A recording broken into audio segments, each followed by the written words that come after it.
What's up, ladies and gentlemen? This is the Jose Show. Happy Wednesday. I hope that everyone is enjoying their lovely, beautiful day. But anyways, let's get into the hot topics. Now let's talk about Mauricio Umansky. So Mauricio Umansky is living up the single life in the middle of his white Christmas, locking lips with the beautiful blonde in Aspen after a sushi dinner. Okay, so the reality television star was spotted out in the celebrity vacation destination Tuesday night, walking out of Matsucha, a popular Japanese and sushi restaurant. So at his side was a blonde woman bundled up against the cold, and she clearly needed some body heat because she burrowed right into Kyle Richards' estranged husband's chiseled frame. Seems their lips were feeling frostbitten too, and they just needed to tie them up in order to fend off the icy chill. So while Mauricio's been seen gallivanting the globe with model Nikita Khan, this is a new woman, an Instagram model named Claudia K, with whom he was seen at Kemosabe, a high-end Western wear store, earlier in the day. Okay, so as we all know, Kyle and Mauricio split last year, though they haven't officially started the divorce process yet. Kyle stopped by Watch What Happens Live last night, where she shocked Andy Cohen and the audience by claiming a conversation about divorce had yet to come up. Okay, so Kyle Richards says she and Mauricio Umansky are just living separate lives at this point, so they haven't sat down to talk about formally splitting just yet. Okay, so that said, Kyle's taken a few shots at Mauricio recently, including on last night's episode of The Real Housewives of Beverly Hills, where she agreed he was probably going through a midlife crisis. Okay, so this is really insane. I believe that Mauricio Umansky, in my personal opinion, doesn't know what he freaking wants at this point, because since Mauricio Umansky and Kyle Richards haven't spoken up anything about their freaking split just yet, I feel like he is pretty undecisive on if he wants to still continue off with his life with this current woman that he's with, or if he wants to go back to his soon-to-be ex-wife. Because if he really knew what he wanted, trust me, he would have had this freaking conversation with this Kyle Richards girl a long time ago. Let's be realistic.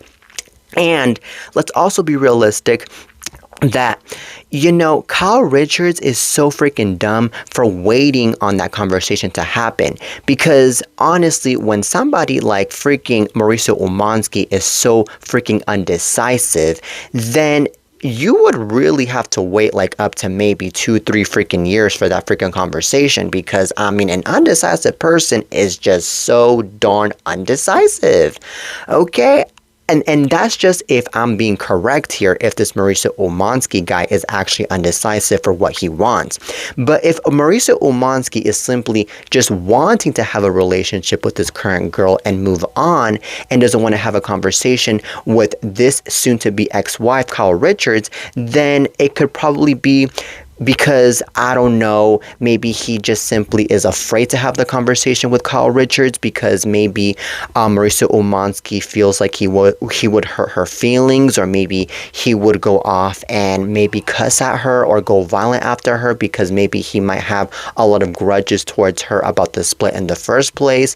Or I don't know, man. It could be several reasons behind as to why Kyle Richards and Mauricio Umansky haven't had that freaking conversation yet about their freaking split.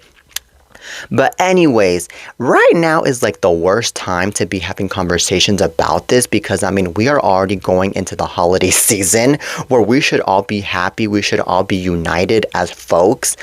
And also, enough with the freaking drama, first and foremost. Enough with the freaking drama. Okay, so anyways, with all of that being said, life is life, and moving on is the most important part of life if you can't get your shit together with the person that you were once with. Okay, now on to the next topic. Now let's talk about Dennis and Trinity Rodman. So the only thing connecting Dennis and Trinity Rodman is DNA. So says the soccer star, who claims despite the Hall of Famer's occasional appearances at her games, they're pretty much strangers. So the Washington Spirit forward opened up about her relationship with her pops on the Call Her Daddy podcast this week, when she said she hasn't seen the Chicago Bulls legend in years. So their last meeting, Trinity says, came when the Worm showed up unannounced at her November 2021 NWSL matchup against the North Carolina Courage, which was an emotional moment for her. So anyways, Trinity, who won gold with the USWNT at the 2024 Olympics in Paris, went on to say she has since accepted the belief the 5-time NBA champion will only show up for her when cameras are present, and confessed she has lost hope of ever rebuilding the relationship. Okay, and she got to say he's not a dad, Trinity said, maybe by blood, but nothing else. Okay. So Dennis and Trinity's mom, Michelle, met in 1999 and got married in 2003. Michelle filed for divorce 1 year later. Okay, so despite their estranged relationship, Trinity followed in her father's footsteps as a standout athlete. Okay, so in 2021, Trinity won the NWSL Championship, NWSL Rookie of the Year, NWSL Best XI, and the U.S. Soccer Young Female Player of the Year, and most recently scored 3 goals for the red, white, and blue in the Paris Games. Okay, so this is really sad that there is nothing good going on in between Dennis and Trinity Rodman, because literally, a family is supposed to support one another and is supposed to love one another. They should not be beefing. They should not be going off being hypocrites at all. If there is one thing that I despise, is a family that is a freaking hypocrite, especially when they're behind something very fishy, especially when they're in front of the cameras, by the way, because that's just so darn low, and it's so darn stupid and ridiculous. Why can't we be loving and caring towards one another, especially as a family? Because I feel like that's what a family should be all about, you know? And what's even more sad of it all is that they're criticizing one another and they're judging one another instead of saying nice, beautiful things about each other as a family should.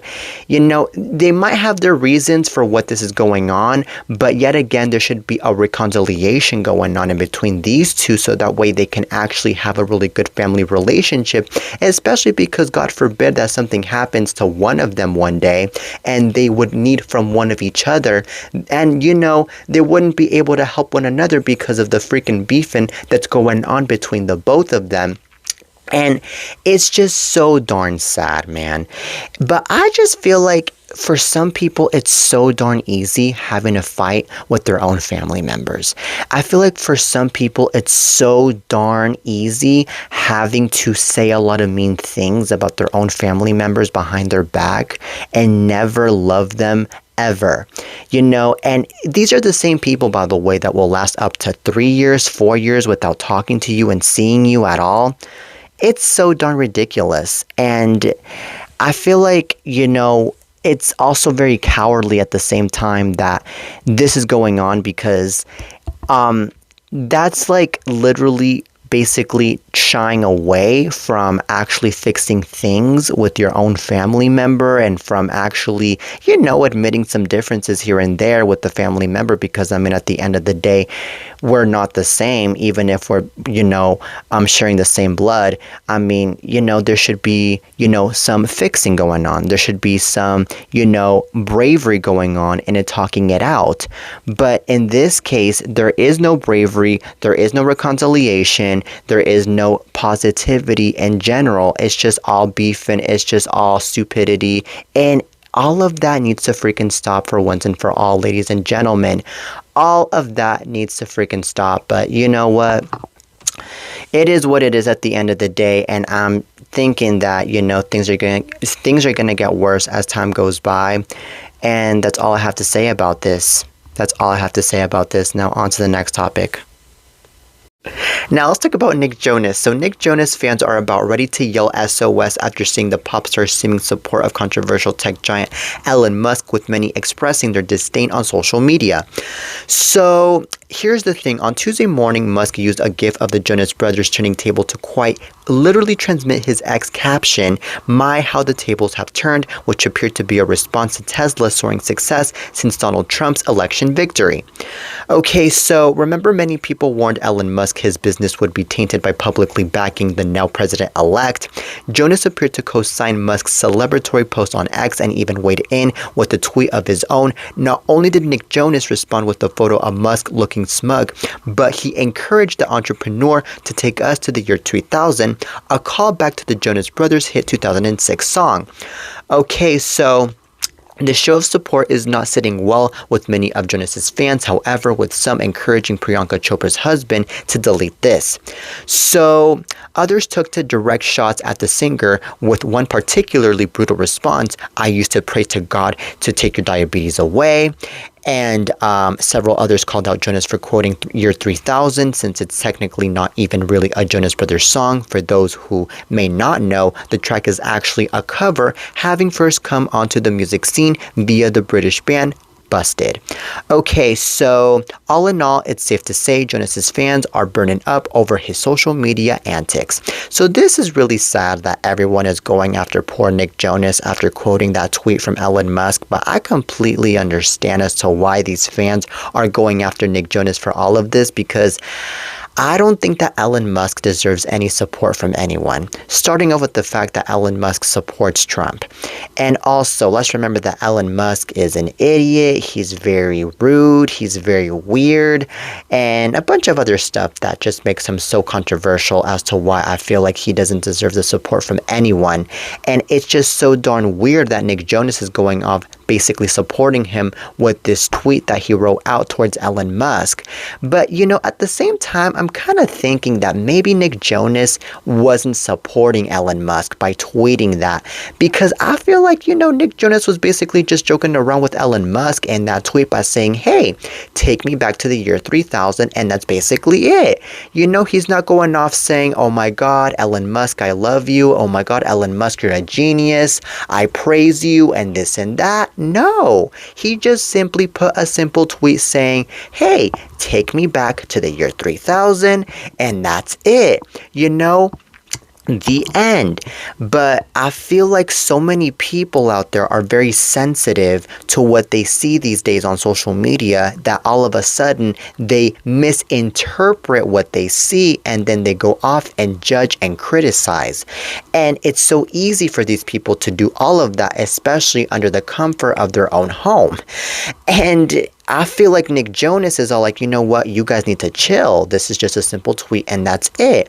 And I feel like the fans here are going way too far for attacking Nick Jonas, especially by telling him, "Oh my God, I used to pray for your diabetes to go away." Like, really? Like, that's just literally wishing Nick Jonas to die.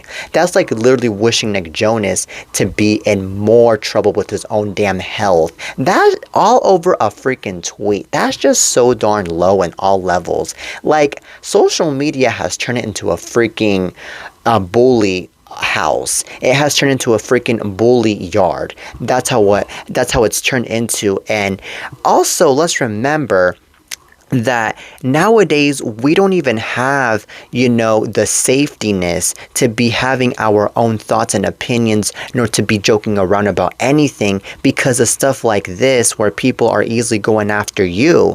So I mean, I understand where the fans are coming from, but at the same time, I can imagine that things are not really as bad as the fans are making it seem to be, you know? So I think I'm more team Nick Jonas than I am team of these people, you know? Like, leave Nick Jonas alone. Nick Jonas is a good guy. He's an amazing guy. And, you know, that's all I have to say about this, okay? Now on to the next topic.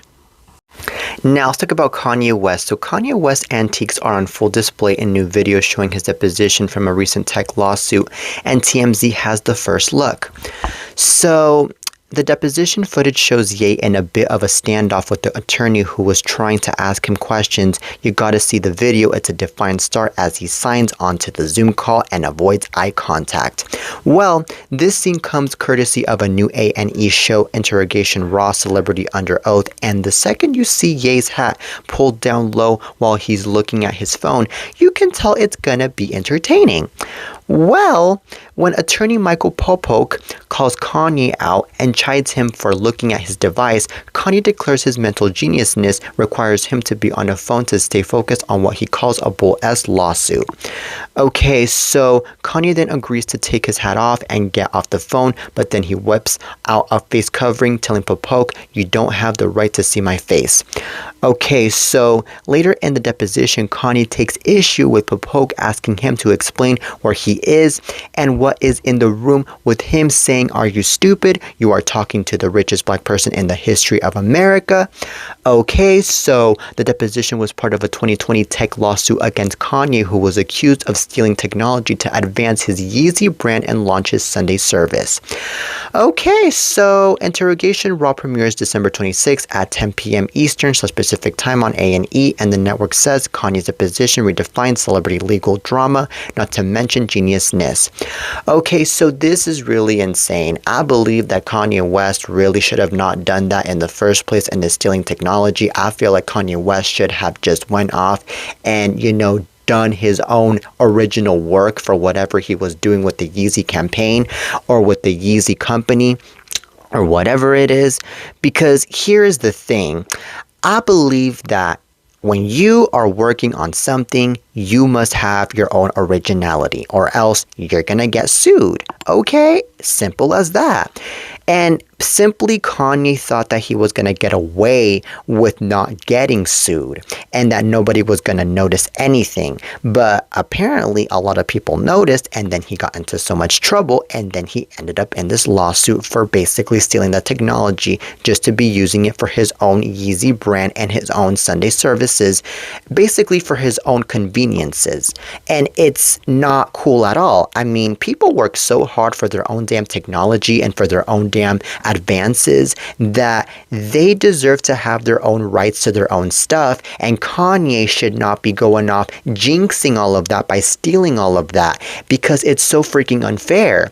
But it really seems like it to me that Kanye didn't give a freaking damn about doing any of that. He just wanted everything to be done, period, just to make himself look so good. But honestly, Kanye was already going down the toilet by 2020, because by then I believe that things were already starting to go down in between him and Kim Kardashian, because by then I believe that they were both already starting to see the bad signs in each other, especially Kim with Kanye West, because back then Kanye West was already getting even more cuckoo than he already was, and Kim Kardashian was already starting to get fed up with all of his shit anyways, and it was already a bad sign, not just for Kim Kardashian, but also for the kids that were witnessing everything that their father was doing. So anyways, I believe that since Kanye is over here bragging and saying that he is the richest black person in America,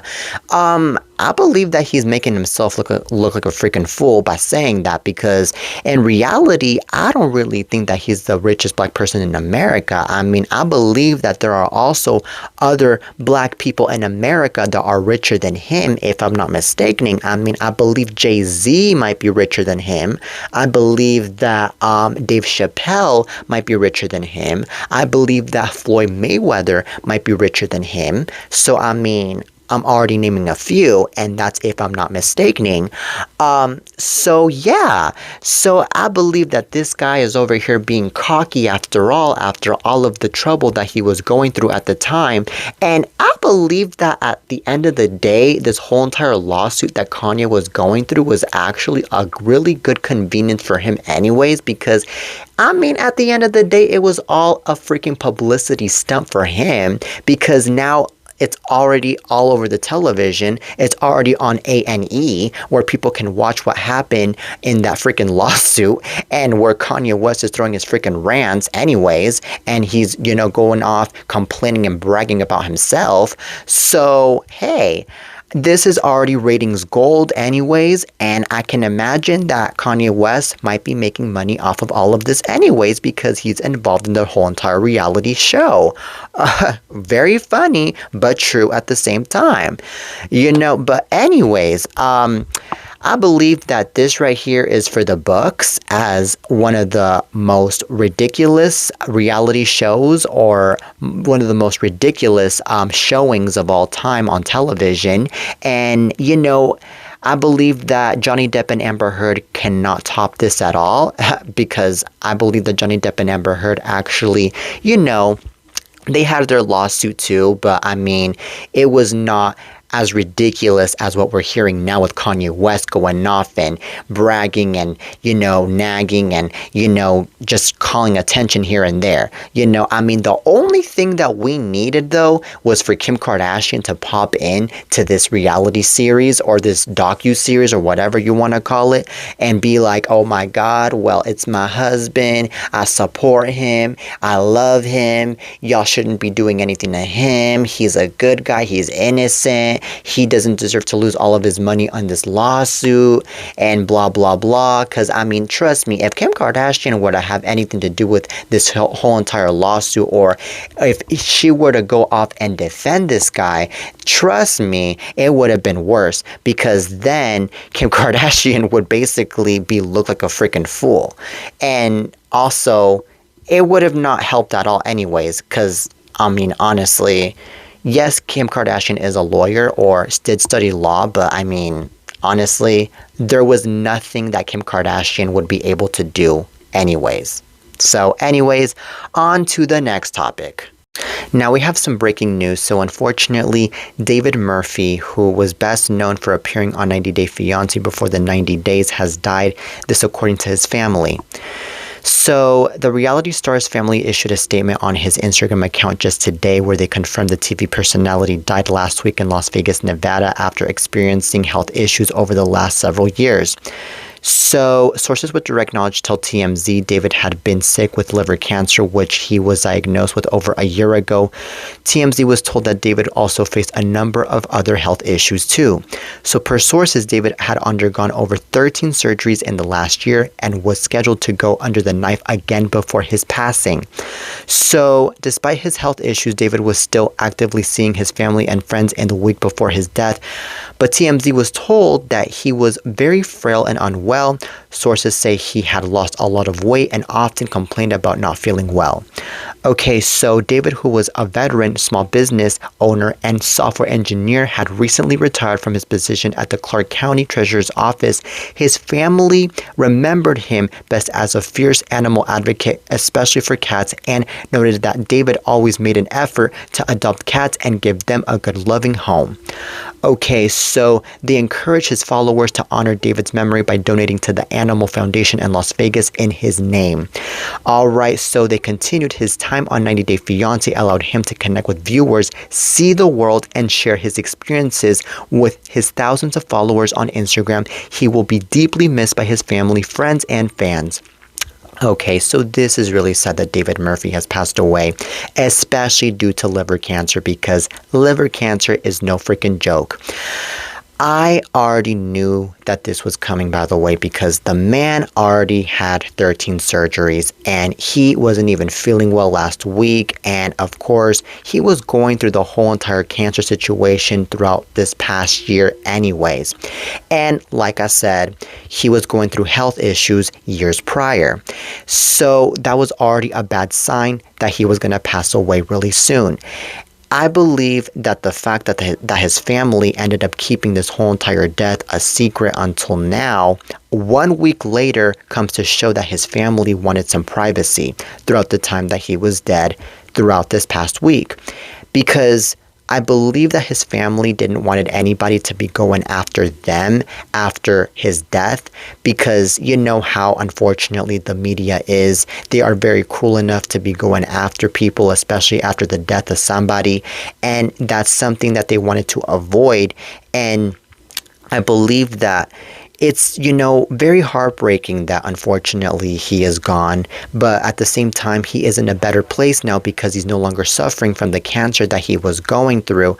And he was only 66 years old, ladies and gentlemen. He was not that old, man.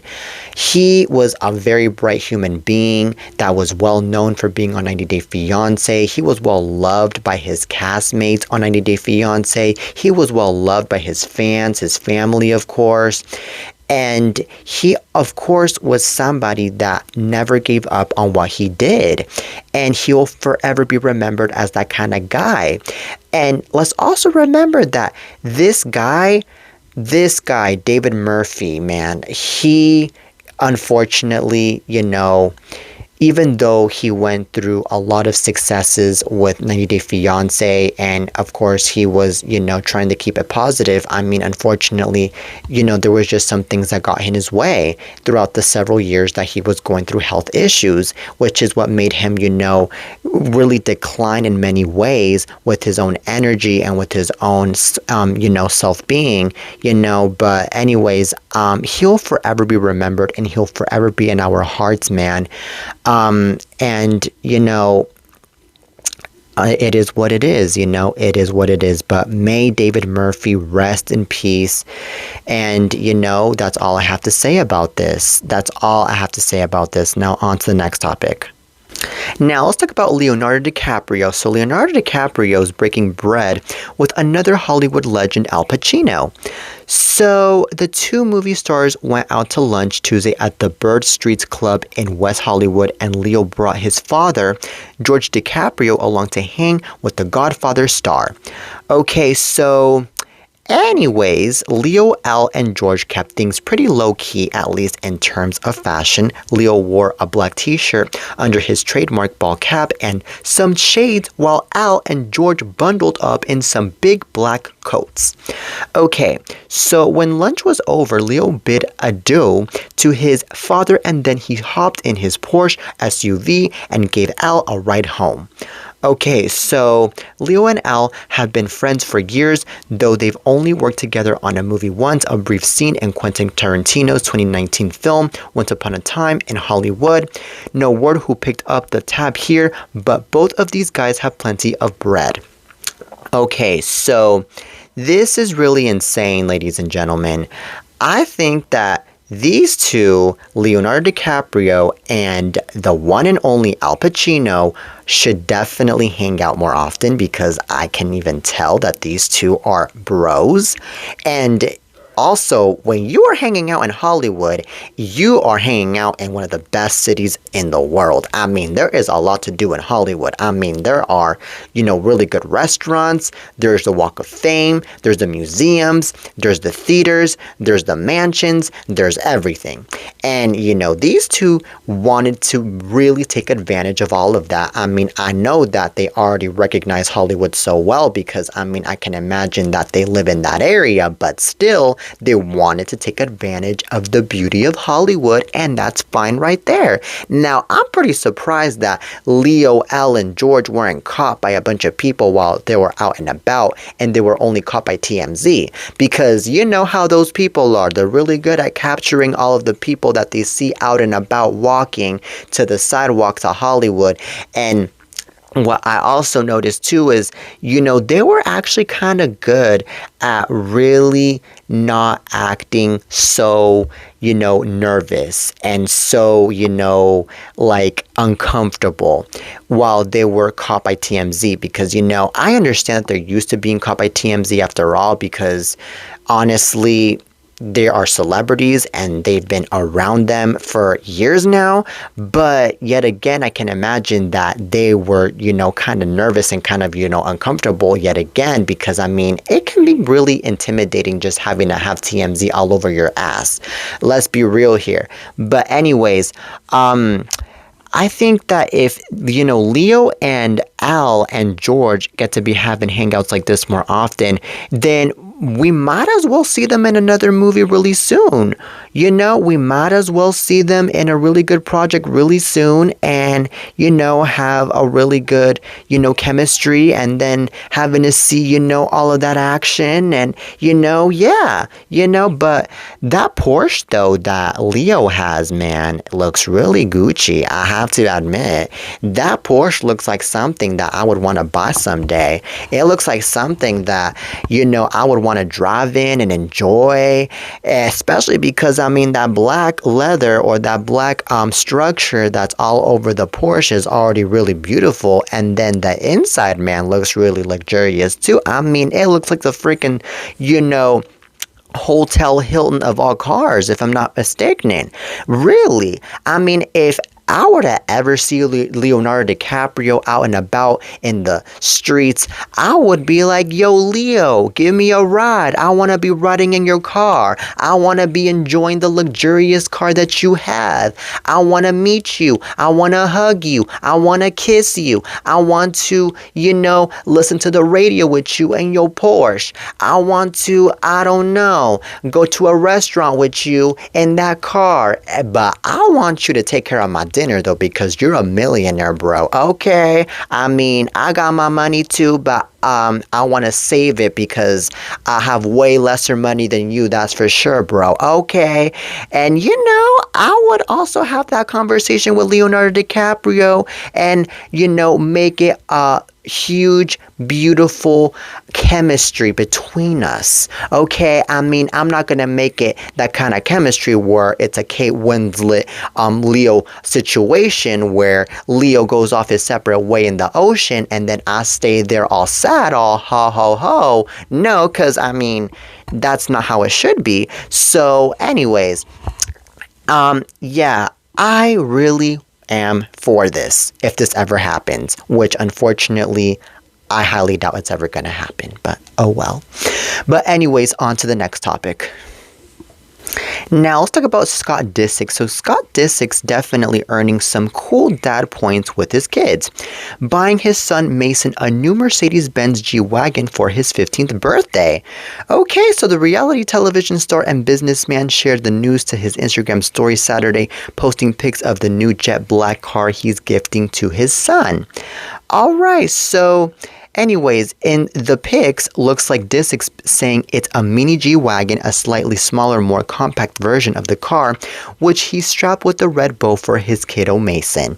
Okay, so Disick wishes his son a happy birthday multiple times in the pics before saying the car's gotta be one of the coolest wagons he's ever seen and saying MD deserves every inch of the vehicle. Okay, so Scott shares Mason with ex Kourtney Kardashian along with their daughter Penelope and their son Rain, who actually share a birthday with Mason and turned 10 yesterday. We assume this car is for Mason, not Rain. Okay, so Kourtney also shared several photos to honor her kiddos on their shared birthday, posting throwback pics and captioning the post, "My birthday boys, so special to me, it hurts my heart." Alright, so unclear what Kourtney got Mason for his birthday, but looks like dad has the car covered. Alright, so this is really insane that Scott Disick is giving his own son a freaking beautiful, luxurious Mercedes-Benz on his own 15th birthday, because at the age of 15, I was still in high school. Depending on my own parents to take me to school and depending on my own parents to take me to places, I didn't even have the minds for a freaking car at the age of 15. I didn't get a car until the age of 19 or 18. And yet I got myself a, cheesy ass Lexus. I mean, the Lexus that I had was not bad, don't get me wrong, but I mean, it was nowhere near as beautiful and luxurious as the Mercedes that this Mason Disick dude is getting. Like, what in the world? But that comes to show that this guy got the privilege of being the son of a multi-millionaire like Scott Disick that has the money to be buying him a really beautiful car like a freaking beautiful Mercedes-Benz.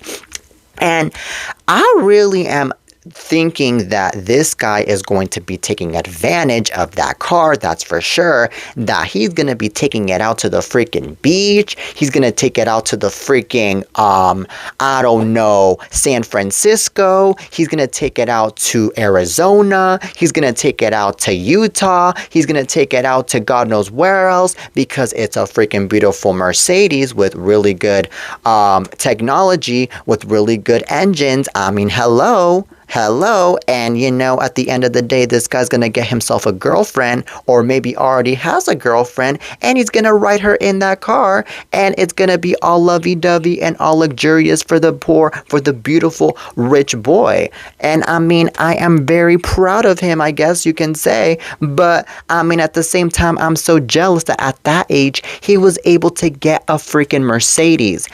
I think that Scott Disick, man, really is somebody that really cares about his kids. That I can tell y'all. Because if he really didn't care about his kids, he wouldn't be giving him all of these luxuries. Literally, he wouldn't be giving him all these luxuries. Especially the one and only Mason. Like, come on now.